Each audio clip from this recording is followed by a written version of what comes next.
Livro Seu Milagre Vai Sair do Rio, Pastor Eliel Lima, capítulo 1, Nenhum limite poderá lhe deter. Gênesis 49, 22.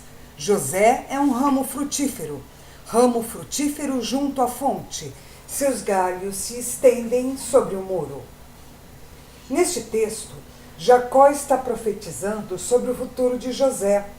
Deus está dizendo na boca de Jacó para José: nenhum limite, nenhuma barreira, nada que se opor contra você permanecerá de pé. Deus leva estrategicamente José para o Egito, para uma revolução na terra do Egito e para dali fazer acontecer uma multidão como houvera prometido a Abraão. José era filho de Jacó, Jacó filho de Isaque, e Isaque filho de Abraão. Na terra do Egito, José vai da escravidão ao palácio. Deus realiza os seus sonhos, o tornando governador da terra do Egito. No fim de seus dias, Jacó reúne José e seus irmãos e começa a liberar a bênção sobre seus filhos, e há uma palavra poderosa acerca de José e seus descendentes. Assim como Abraão liberou uma palavra sobre Isaque, assim como Isaque liberou uma palavra para Jacó, assim como Jacó liberou uma palavra para José, e o próprio Jacó libera a palavra profética sobre os filhos de José, Efraim e Manassés. Antes de morrer, José fala aos seus irmãos. Disse José a seus irmãos: eu morro, porém Deus certamente vos visitará e vos fará subir desta terra para a terra que jurou dar a Abraão, a Isaque e a Jacó. José fez jurar os filhos de Israel, dizendo: certamente Deus vos visitará e fareis transportar os meus ossos daqui. Gênesis capítulo 50, versículos 24 e 25. Debaixo de promessas, os filhos de Israel vivem no Egito. Contudo, Faraó, que não era mais aquele do tempo de José, começa a oprimir os filhos de Israel e os fazem escravos na terra do Egito. Nestes dias, o opróbrio visitou a casa de Israel e a escravidão se assenharou de suas vidas. Faraó falou com o seu povo: eis que o povo dos filhos de Israel é mais numeroso e mais forte do que nós. Eia, usemos de astúcias contra ele, para que não se multiplique, e seja o caso que, vindo a guerra, ele se ajunte com os nossos inimigos, peleje contra nós e saia da terra. Êxodo, capítulo 1, versículo 9 e 10. E isto ainda acontece hoje. Quando você começa a crescer, quando você começa a se fortificar em Deus, você se torna uma ameaça aos planos do diabo. Você se torna uma ameaça aos projetos do inimigo. Então, os ataques começam. Quando você se levanta no teu trabalho e começa a crescer, os ataques começam. É inveja, é fofoca, é um diretor querendo tirar a sua promoção. Todos são promovidos menos você. Todos ganham um aumento menos você. E você não entende por que isso acontece. Deixe-me lhe dizer agora, o que está acontecendo é que você se tornou uma ameaça forte, algo que vai abalar as estruturas da empresa. Então querem lhe pôr um freio, mas não vão conseguir, porque o Deus que lhe fez promessa está vendo tudo o que está acontecendo. Êxodo, capítulo 1, versículo 11, 12. E os egípcios puseram sobre eles feitores de obras, para os afligirem com suas cargas. E os israelitas edificaram a Faraó as cidades celeiros, Pitom e Ramassés. Mas quando mais os afligiam, quando mais se multiplicavam e tanto mais se espalhavam, de maneira que se inquietavam por causa dos filhos de Israel. Neste tempo, a situação se agrava, a pressão aumenta, e os filhos de Israel que iam e vinham faziam seus trabalhos com liberdade, agora tem sobre si feitores de obras, para os afligirem, se o resultado não sai a contento, e a consequência será o castigo dos feitores. Tudo isso para dar um resultado a Faraó, tudo isso para realizar um projeto cujo propósito não lhes abençoava, cujo destino não lhes trazia nenhum benefício, somente os escravizavam e os faziam passar por aquela situação de sofrimento e vexame.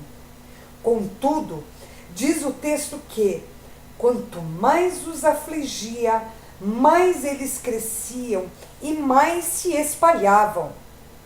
É por isso que você precisa entender. É nisso que você precisa estribar a sua fé. Quanto maior a perseguição e a pressão, maior será o crescimento. Você está sob perseguição em algum setor do seu cotidiano? Você vai crescer, você vai avançar, a despeito de tudo, a despeito de todos. Você vai continuar crescendo e vivendo em sua vida o que Deus lhe prometeu.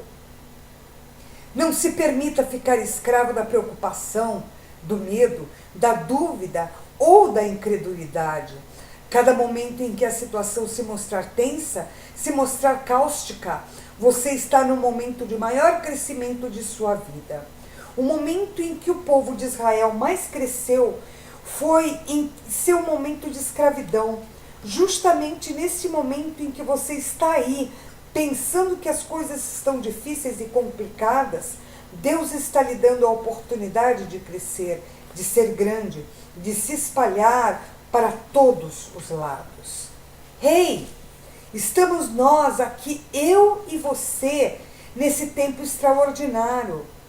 Deixe-me lhe falar algo também extraordinário. Quando Deus que age na história começa a agir, você verá o que se manifestará em sua vida.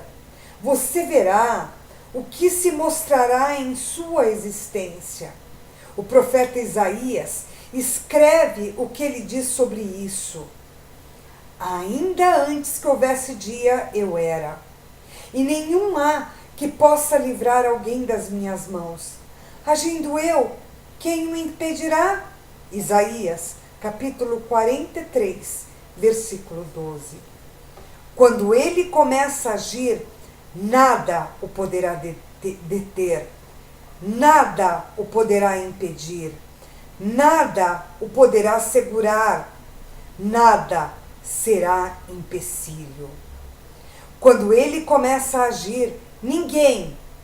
Aí você precisa entender que nesse ninguém o governador está incluído. Neste ninguém o presidente está incluído. Neste ninguém o seu patrão está incluído. Neste ninguém o seu cônjuge está incluído. Neste ninguém aquele que lhe está perseguindo está incluído. Neste ninguém, o desembargador está incluído. Neste ninguém, o juiz está incluído.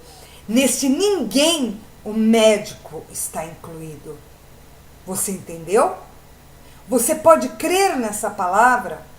Você pode liberar a sua fé agora para viver o seu milagre? Creia, porque com ele agindo, ninguém impede, ninguém impede, ninguém impede. Então, é assim que vai funcionar em sua vida. Nada poderá lhe deter, porque Deus está agindo.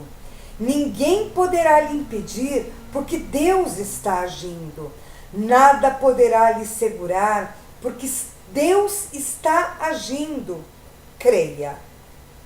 Esse Deus que age, esse Deus que entra em ação, esse Deus que opera, ele começa a planejar e ele diz: eu preciso gerar alguém, eu preciso que um libertador venha, eu preciso usar um ventre. Quando Deus começa o seu projeto, o diabo da outra ponta começa também com um projeto. Por quê? Entenda isso. A Bíblia diz que o faraó foi despertado Eu não sei qual o demônio que despertou o faraó. Não sei qual foi o principado. Eu não sei quem foi, mas alguma coisa entrou nele. Porque ele foi despertado para um projeto. E o projeto era esse. Ele foi direto às parteiras. As parteiras hebreias, Sifrá e Puá, e disse: quando servires de parteira às hebreias, examinei. Se for filho, matai-o, mas se for filha, que viva. Se vocês forem servir como parteiras às mulheres hebreias e observarem que a criança gerada é homem, matai. Não é para quebrar a perna, não é para deixar sem olho, não é para deixar paralítico, é para matar. Se for homem, mata. Essa foi a ordem de Faraó. Deus tem uma promessa para a tua vida. Deus tem um projeto para a tua vida. Deus tem algo sobrenatural para a sua vida. Mas o diabo não vai deixar barato. O diabo sabia que estava perto da palavra profética se cumprir e gerou um plano. Há momentos que os cristãos se desesperam pensando que o milagre não virá. Saiba, está tudo dentro do propósito de Deus e Deus sabe muito bem como fazer. Não pare, não desista, não volte atrás. Pelo contrário, continue indo na direção do seu milagre, porque Deus já tem um plano para fazê-lo conhecer e acontecer.